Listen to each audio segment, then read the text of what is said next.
I have never been 100% consistent with content creation, like ever. Hey babes, today is day one of my 31-day posting challenge across YouTube, TikTok, and Instagram. Now, my goal is to prove to myself and you that consistency isn't as impossible as we tend to make it out to be. Now, according to ChatGPT, posting for 30 days straight will help me get monetized on YouTube. So we're going to test that theory out.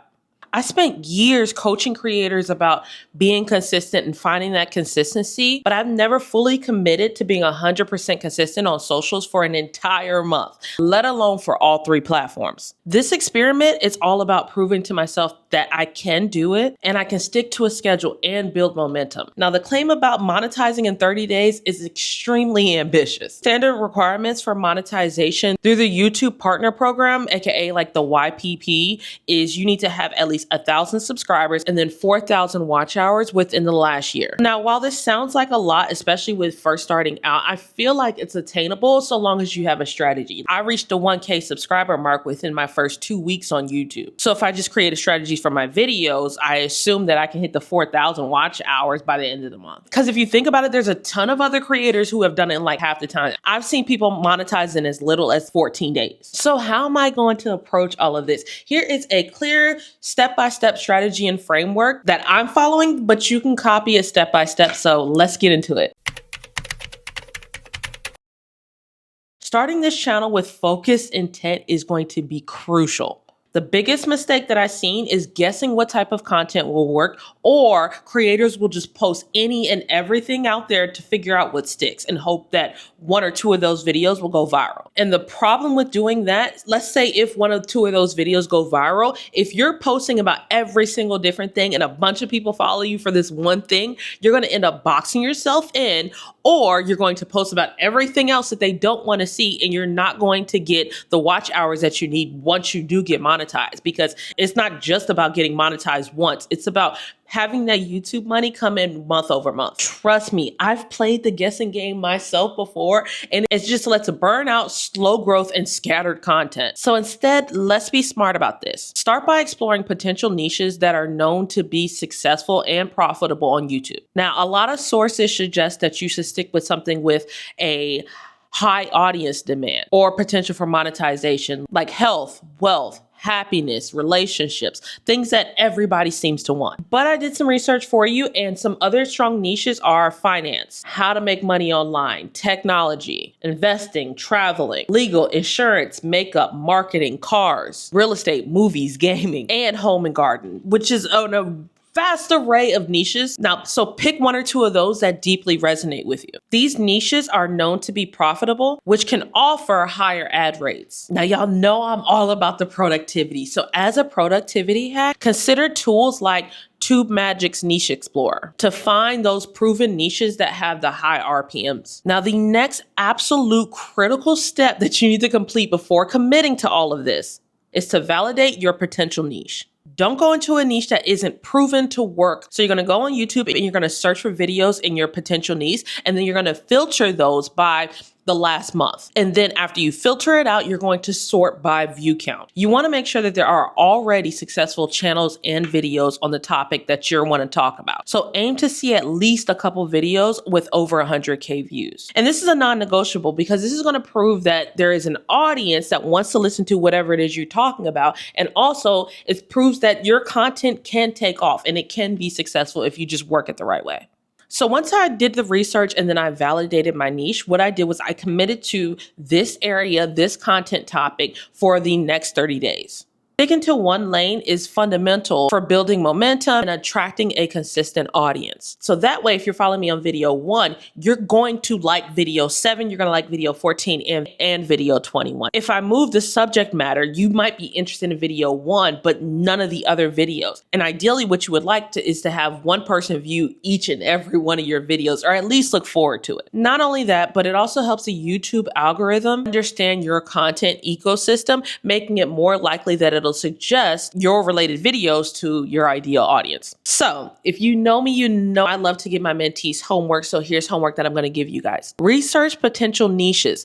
Validate them by finding proven success recent content on YouTube. You want to define your single focused niche for the next 30 days. And then ideally choose a niche that you are passionate about or knowledgeable in to make the consistency a lot easier. Now, at this point, if you know me, you're like, what? You're telling me to niche down? Because this is something I rarely recommend. But the reason why I'm saying that specifically here for YouTube versus your short form videos is because it's going to help you monetize a lot faster. The main hurdle for the YPP is the 4,000 watch hours. Now, while YouTube shorts can be monetized as well, it's rare that a lot of people are getting monetized that way because you need to have 3 million watch hours for shorts. And that has to happen within 3 months. So you're more likely to monetize in a long form video than you would in a short. And creating content on the same niche allows people to instantly binge watch videos 1, 2, 3, 4, 5, and so on. This also means that your average view duration will go up, and because it noticed that a lot of your audience is staying on this platform to watch a lot of your videos. So it's going to want to push it out so more people can stay on the platform and watch your videos as well.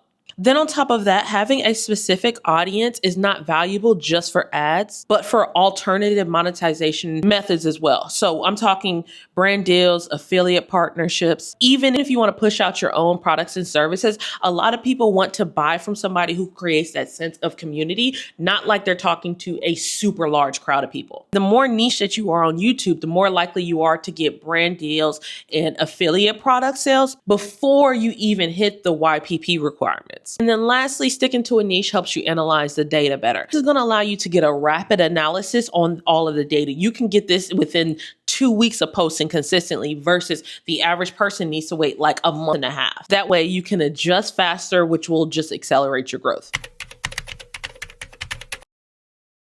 Consistency is the whole backbone of this challenge and the key to audience engagement and then ultimately channel growth. Building momentum with consistent uploads, especially when you're first starting out, is critical. People have told me this a bajillion times already. If you're going to start a YouTube channel and instantly be consistent, it's going to be the fastest way you can monetize. It's a numbers game. You want to upload enough content to where you can pull data to see what's working, what's not, and then replicate what is working time and time again. And according to the data, it takes about 30 videos for you to upload for you to actually understand one, who your audience is, and then 2, what they like from you. The best way to do this is to script your videos. I talk about this all the time on TikTok and Instagram. If you are not scripting your videos and you are just pressing play or just pressing film, you're not going to be consistent because there are going to be days when you hit a content block and you're like, I can't think of something right here, right now. Versus had you taken time 2 weeks ago to plan this out, you wouldn't even be thinking about that. You look from your shot list and you know what to say and you're like, okay, about to go film. So if you want to do this challenge with me, don't start tomorrow. Take time to sit down and research your different niches. Find about 4. Come up with 7 content ideas for each 4 of these niches. And then you're going to sit down. You're going to plan your shot list. Where are you going to film these videos at? You're going to plan your script. What is going to be your introduction that you're going to say to grab people's attention? What is going to be your list out your talking points? Now, this doesn't have to be scripted word for word, but you're going to jot down your talking points. And then how do you want to end your video? What is your call to action? For YouTube, it's usually asking for subscribers, but how are you going to do that? What exactly are you going to say? You can't just sit here and say subscribe for more. So that needs to be jot down for all 30 days. Now, it only took me about 3 days to do all of this, but for the average person, it's probably going to take about a week to at least get a month's worth of content done, especially if you're working a 9 to 5. So don't rush it. Spend a couple of days doing your research and then spend another couple of days doing your scripting. So while you're scripting, the number one thing beyond your title and your script should be your hook. You need to get people to buy into the entire YouTube video in the beginning of the video. Don't use long drawn out intros anymore. Keep them to about 30 seconds to a minute. Think about when your favorite show plays like theme music. Typically what we do, we press that button, we skip that intro because it's like, I don't need the introduction. I'm just ready to get into the show. So essentially your audience is thinking the exact same thing. Tease the most exciting part of your video or showcase the end product right in the beginning so you can get that buy-in ASAP. It's going to give your viewer a sense of curiosity. You're going to take that curiosity and you throw it on your thumbnail, you throw it on your title as well. Have a hook knocked out, your talking points. You want to aim to have your video at least 10 minutes long. This is going to allow for multiple ad placements when you do monetize your videos. The number one style of video that I've seen work is list videos or tutorials. If you say here are 5 things of people want to stay till number 5. If you say here's how to do something from the beginning to the end, people need to see how to get to the end. They want to see the final product. So having those styles of videos should definitely be in your content strategy, no matter what your niche is. And then lastly, once you have all of your content scripted and you've had it all filmed and you're ready to upload it onto YouTube, organize it into different playlists. You remember how I said you have 4 different niches? Those 4 different niches should have their own playlist. Why? Because like I said before, so that way your audience can binge watch your content. Once I find a creator that I like, I will watch all of their videos in one freaking setting. And I'm pretty sure I'm not the only one. So make it easier on your audience to binge watch your content by putting in playlists.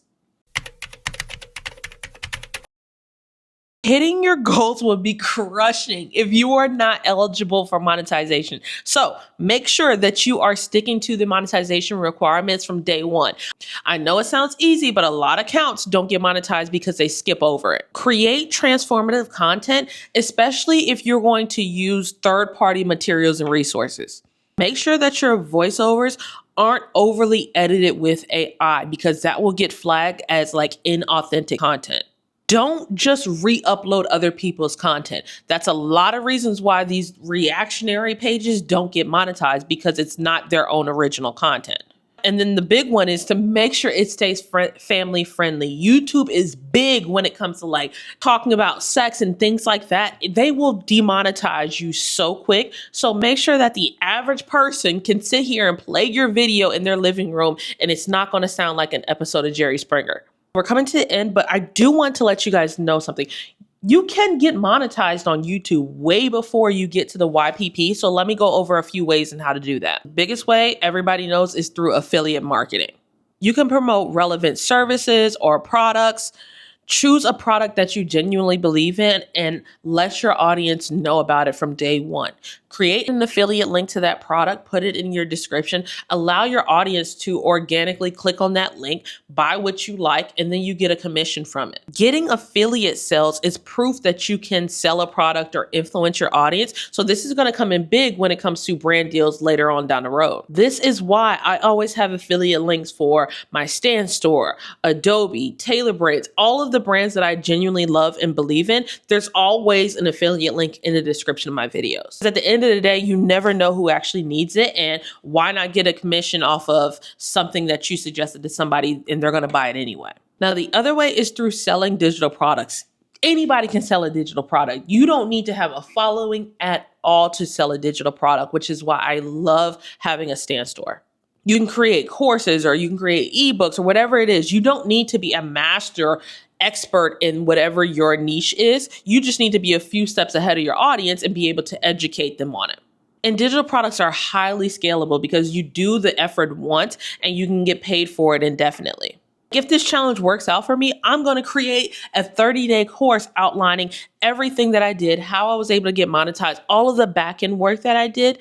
And that's going to be a digital product that I'm going to promote sometime in June. Fingers crossed I can stay consistent and this monetization idea actually works. That is all of the front-end work that I did before creating this 30-day challenge. Now, the impact that I anticipate from this 30-day challenge is a significant growth in views and potentially subscribers. I need my watch time to shoot up, and then ultimately I want to be monetized by June. I also want to prove to myself that I can do this, and I want to gather data this month that I can replicate month over month, so that way I can make 6 figures on YouTube this time next year. Now, if you've ever doubted your ability to stay consistent, I am inviting you to join me. Copy my framework and let's do this together. And I am documenting this entire journey. I'm talking about the good, the bad, the viral, and the flops. So don't forget to subscribe so that way you can say, hey, I knew her before she got famous. And I'll see you in the next video, okay? Love you. Bye.